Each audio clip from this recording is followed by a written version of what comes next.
এইটো এটা ভাল সুন্দৰ পদক্ষেপ বৃক্ষৰোপণ একচুৱেলি আপোনাৰ এই আজি 5 জুনত যিটো বিশ্ব পৰিৱেশ দিৱস ইয়াতো বৃক্ষৰোপণ মই ভাবোঁ প্ৰায়খিনিয়ে কৰি থাকে কিন্তু তেখেতলোকৰ এটা উদ্দেশ্য মোৰ ভাল লাগিছে তেখেতলোকে সংখ্যাটো বেছি লোৱা নাই 5টা পুলি ৰৈছে ৰুব কিন্তু তেখেতলোকে তাৰ প্ৰতিপালন কৰিম বুলি কৈ চাব কেনেকৈ সেইটো এটা বেছি গুৰুত্বপূৰ্ণ বিষয় আৰু আপোনালোকে জানে আৰু নতুনকৈ কথা একো নাই কিয় এইবিলাক আজিকালি যিখিনি আপোনাৰ ধৰি লওক ক্লাইমেট চেঞ্জ হৈ আছে গ্লোবেল ৱাৰ্মিং হৈ আছে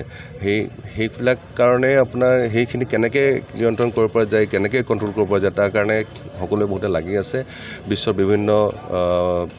দেশৰ পৰা বিভিন্ন মানুহে তেনেকৈ বৈজ্ঞানিকসকলে কৰি আছে খালি এটা কথা আজি এই উপলক্ষে মই প্ৰথম কথা জাতীয়তাবাদী যুৱ ছাত্ৰ পৰিষদক আৰু ভিলেঞ্চ একাডেমীক ধন্যবাদ জনাইছোঁ দ্বিতীয় কথাটো হ'ল যে আমি আজি এইবাৰ যিটো থিম আমি প্লাষ্টিকটো যিমান পাৰোঁ আমি নিজে সকলোৱে নিজৰ ইণ্ডিভিজুৱেল লেভেলত আমি বৰ্জন কৰিব লাগে নিজে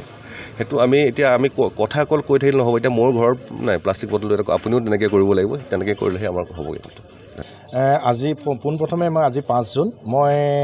তোমালোকৰ মিডিয়াৰ থ্ৰুৱেদি মই সকলো অসমবাসীক আৰু সকলোকে মই বিশ্ব পৰিৱেশ দিৱসৰ শুভেচ্ছা আৰু মই শুভকামনা জ্ঞাপন কৰিলোঁ আজি অসম জাতীয়তাবাদী যুৱ ছাত্ৰ পৰিষদ আৰু অসম জাতীয়তাবাদী যুৱ ছাত্ৰ পৰিষদ হেমবৰুৱা পথৰ শাখা আৰু ভিলেঞ্চ একাডেমী আৰু অসম চিকিৎসা মহাবিদ্যালয়ৰ সমূহ ছাত্ৰ ইউনিয়ন সকলো মিলি পেলাই আজি এই চিকিৎসা মহাবিদ্যালয়ৰ কেম্পাছত আমি বৃক্ষৰোপণ কাৰ্যসূচী পালন কৰিছোঁ এই বৃক্ষৰোপণত আমি 5 জোপা গছ আমি ইয়াত ৰুইছোঁ তাৰে 2 জোপা নিম গছ আৰু 3 জোপা সোণাৰু গছ আমি ৰুইছোঁ আমি অকল আজি এই বিশ্ব পৰিৱেশ দিৱসতেই যে গছপুলিকেইটা ৰোপণ কৰি আমি নিজৰ দায়িত্ব সামৰিবলৈ বিচৰা নাই আমি চেষ্টা কৰিছোঁ যে এই বৃক্ষ মানে আজি যিকেইটা পুলি ৰোপণ কৰিছোঁ এইকেইজন যে বটবৃক্ষলৈ ৰূপান্তৰিত হওক তাৰ কাৰণে আমি কি কৰিছোঁ প্ৰতিটো পুলিৰ এগেইনষ্টত আমি 2জনকৈ ছাত্ৰ আৰু এজন মেণ্টৰ আমি তেওঁলোকৰ প্ৰতিটো পুলিৰ এগেইনষ্টত আমি ঠিক কৰি দিছোঁ যে তেওঁলোকৰ কাম হ'ব যে এই পুলিকেইটা লালন পালনৰ পৰা আদি কৰি তেওঁলোকক চাফ চিকুণৰ পৰা আদি কৰি সেই পুলিকেইটাক সকলোগুণে দায়িত্ব লৈ যে এবাৰ বটবৃক্ষলৈ ৰূপান্তৰিত কৰিব পাৰি সেইটোৱে আমি দায়িত্ব লৈছোঁ আৰু যে প্লাষ্টিক মুক্ত কৰা এটা সপোন দেখিছে সপোন লৈছে কি ক'ব হয় চাওক চিকিৎসা মহাবিদ্যালয়ৰ ইয়াৰ ভিতৰেদি এটা জানো গৈছে যিটো আপোনালোকে দেখিছে এই জানটোৱে কি হৈছে বৃহত্তৰ অঞ্চলটোৰ পানী নি পেলাই আপোনাৰ কি হয় তৰাজান যিটো জানত আপোনাৰ পেলায় এই জানত কি হয় বহুতে ইয়াত প্লাষ্টিক পেলাই সেই জানটো আপোনাৰ বন্ধ হৈ যায় তাৰ কাৰণে কি হয় কাষৰীয়া অঞ্চলখিনিত আপোনাৰ কি হয় পানী কৃত্ৰিম বানপানীৰ এটা সৃষ্টি হয় আমি ভিলেঞ্চ একাডেমী আৰু জাতীয়তাবাদী যুৱ ছাত্ৰ পৰিষদে আজিৰ দিনটোত আমি ঠিক কৰিছোঁ যে আমি আমাৰ সাধ্য অনুযায়ী আমি এই যিখিনি প্লাষ্টিক মুক্ত এই অঞ্চলখিনি আমি কৰিবলৈ আমি চেষ্টা কৰিছোঁ আৰু আজিও আমি তেনেকুৱা এটা অনুষ্ঠান আমি লৈছোঁ হয় চাওক আজি অসম জাতীয়তাবাদী যুৱ ছাত্ৰ পৰিষদে সমগ্ৰ অসমৰ শাখা সমিতিসমূহে ন্যূনতম 5টাকৈ গছপুলি ৰোপণ কৰি বিশ্ব পৰিৱেশ দিৱস পালন কৰিছে আৰু আমাৰ অসম জাতীয়তাবাদী যুৱ ছাত্ৰ পৰিষদৰ যোৰহাট মহানগৰ সমিতিৰ অন্তৰ্গত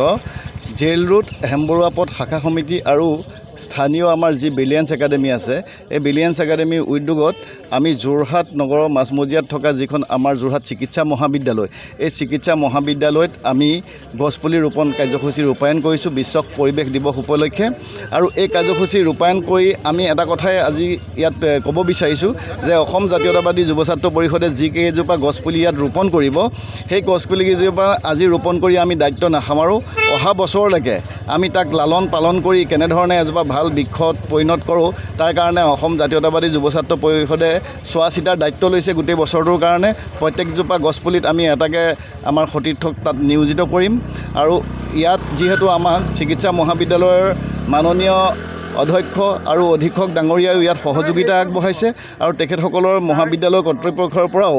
যিসকল লোক আছে ইয়াত চোৱা চিতাৰ দায়িত্ব তেখেতসকলেও লৈছে গতিকে আমি আশা কৰিম যে বিশ্ব পৰিৱেশ দিৱস আচলতে সঁচা অৰ্থত ৰূপায়ণ কৰি আমাৰ যি মানে দূষিত পৰিৱেশ হৈছে তাপমাত্ৰা বৃদ্ধি হৈছে তাৰ প্ৰতি লক্ষ্য ৰাখি এই 5 জুন তাৰিখটোৱে নহয় আমি যাতে আমাৰ বৃক্ষ আমি নাকাটো যাতে এজোপাও বৃক্ষ আমি নাকাটো আৰু আমি বৃক্ষ পাৰিলে ৰোপণ কৰি তাক মানে সতেজ কৰিব পাৰিব লাগে আৰু পৰিৱেশ দিৱসৰ আচল যি অৰ্থ সেই অৰ্থ যাতে কাৰ্যলৈ ৰূপান্তৰিত হয় তাৰ কাৰণে আমি অসম জাতীয়তাবাদী যুৱ ছাত্ৰ পৰিষদে গুৰুত্ব অনুভৱ কৰিছোঁ